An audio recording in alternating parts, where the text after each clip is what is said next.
러시아 시베리아의 끝자락, 그곳엔 지옥으로 가는 관문이라 불리는 기이한 지형이 있습니다. 깊숙이 꺼져내린 거대한 함몰지, 그리고 그곳에서 들려오는 정체불명의 쿵쿵 소리. 그래서 한간에는 이곳을 저승으로 통하는 입구로 부르기도 했죠. 이 미스터리한 지형의 이름은 바타가이카 크레이터. 대체 이곳은 어떻게 만들어진 걸까요? 화산 폭발이었을까요? 운석 충돌이었을까요? 아니면 나스카 라인처럼 사람이 만든 구덩이일까요? 그리고 정체에 모를 커다란 굉음은 왜 나는 걸까요? 바타가이카 크레이터가 품은 기묘한 미스터리, 지금 시작합니다. 들어가기에 앞서 사실 바타가이카 크레이터라는 이름은 조금 잘못된 표현입니다. 크레이터는 보통 화산 분화구나 운석 충돌구를 말하는데요. 이곳에선 그런 흔적이 발견되지 않았기 때문입니다. 그래서 학자들은 이 지형을 바타가이카 슬럼프라고 부릅니다. 슬럼프란 곡면을 따라 미끄러져 무너져 내린 지형을 말하죠. 바타가이카 슬럼프는 러시아 사하공화국 키르길야크산과 하팅그나크산 사이의 산등성이 아래쪽 북동방향 경사면에 자리하고 있습니다. 가장 높은 곳의 고도는 해발 약 300m, 산비탈의 기울기는 약 3도이며 해발 60m 지역을 흐르는 바타가이카 강과 연결되죠. 바타가이카 슬럼프의 규모는 실로 엄청납니다. 길이 약 2.5km, 최대 폭은 약 1km, 최대 깊이는 100m이며 면적은 여의도 5분의 1 크기인 87헥타르나 되죠. 그런데 더 놀라운 것은 모양입니다. 둥근 삼각형 머리 부분에 남서북동 방향으로 길게 뻗은 꼬리, 생김새가 영락없는 올챙이 모습을 닮았기 때문입니다. 마치 동화 속 장면을 현실로 꺼내놓은 듯한 풍경. 사실 바타가이카 슬럼프는 최근에 매우 빠른 속도로 만들어진 지형입니다. 그래서 형성 과정이 위성 사진으로 고스란히 담겨져 있었죠. 러시아의 과학자 사빈노프는 1962년부터 2018년까지 이곳의 위성 이미지 사진들을 모아 이 지형의 발달 과정을 추적했는데 발달 순서가 예상과는 달랐습니다. 보통 이런 지형은 머리 부분이 함몰되면서 먼저 만들어지고 이후 긴 꼬리 부분이 만들어질 거라고 생각하기 쉬운데요. 시간에 따른 위성 사진의 분석 결과 바타가이카 슬럼프는 긴 협곡이 먼저 생성되고 나중에 머리 부분이 형성된 것으로 나타났죠. 대체 이곳에 어떤 일이 있었던 걸까요? 1940에서 1950년대 바타가이카 일대는 산림벌채가 빈번하게 일어났습니다. 동시에 광산 개발을 위한 탐사용 중장비 차량의 통행도 잦았죠. 숲이 줄어들자 비가 오면 마치 산사태가 나듯 토양이 조금씩 흘러내렸고 그 결과 산비탈을 가로지르는 긴 협곡이 형성되기 시작했습니다. 이후 1962년까지 이 협곡은 길이 800m, 너비 약 30m 규모로 확장됐죠.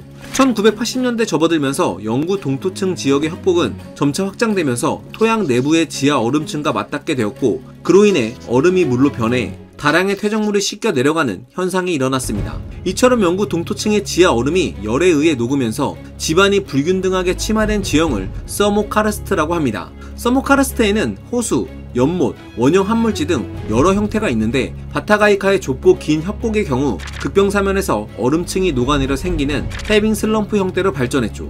바타가이카의 해빙 슬럼프는 1990년대 초에 들어서 면적이 15,000평이 넘는 메가 슬럼프로 발전했습니다. 그리고 이후에도 함몰지는 지속적으로 성장해서 2018년에는 면적이 약 75헥타르, 2019년에는 약 80헥타르에 이르게 됐죠. 슬럼프의 성장 속도는 산업혁명 이후 인간 활동에 의한 지구온난화가 가속됨에 따라 기온 및 강수량 증가 속도와 비슷한 비율로 증가하는 양상을 보였습니다. 또한 머리 부분의 절벽 높이도 계속 증가하면서 2016년 기준으로 최대 51.7m, 2019년에는 55m까지 측정됐죠. 바타가이카 슬럼프 주변에서 쿵쾅거리는 소리가 들리는 건 바로 이 슬럼프 벽면에서 토사나 얼음이 무너져 내려서 발생한 현상이었습니다. 슬럼프 바닥이 평평하지 않고 마치 커튼처럼 주름진 것은 얼음층이 녹아서 생긴 물이 바닥을 꾸물꾸물 흐르면서 만들어낸 문이었죠. 결론적으로 이 바타가이카 슬럼프는 산림 벌채와 산업화로 인한 온실기체의 증가라는 인간의 활동이 빚어낸 지질학적 사건이라 할 수 있습니다. 그런데 한 가지 아이러니한 건 기후위기를 여실히 보여주는 바타가이카 슬럼프는 과학자들에겐 의도치 않게 훌륭한 연구 현장이 된다는 사실입니다. 실제 이곳은 플라이스토세 박물관이라 불릴 만큼 다량의 신생대 동물 뼈와 사체가 발견되는 곳이기도 하죠. 대표적인 예로는 동굴 사자의 상완골, 플라이스토세 늑대의 두개골, 땅다람쥐의 둥지, 플라이스토세 들소 등의 동물 뼈와 생활 흔적들이 출토됐습니다.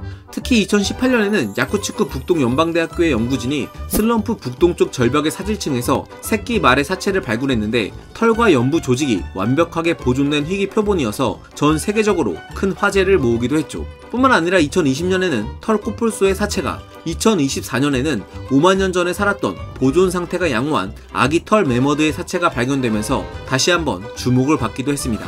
바타가이카 슬럼프는 고기후 연구에도 많은 영감을 줍니다. 영국 서식스 대학 지리학과의 줄리안 머튼 교수는 영구 동토층 퇴적물에서 고대 포플러 나무나 버드나무 잎 화석을 발견하고 과거 이곳의 기온이 지금보다 4에서 5도씨 정도 높았다는 사실을 밝혀내기도 했죠. 그럼에도 대다수의 학자들은 바타가이카 슬럼프를 두려움과 공포의 대상으로 바라보고 있습니다. 왜 그럴까요? 바로 온실가스 농도 증가로 인한 지구온난화의 가속화 현상을 보여주는 대표적인 사례이기 때문입니다.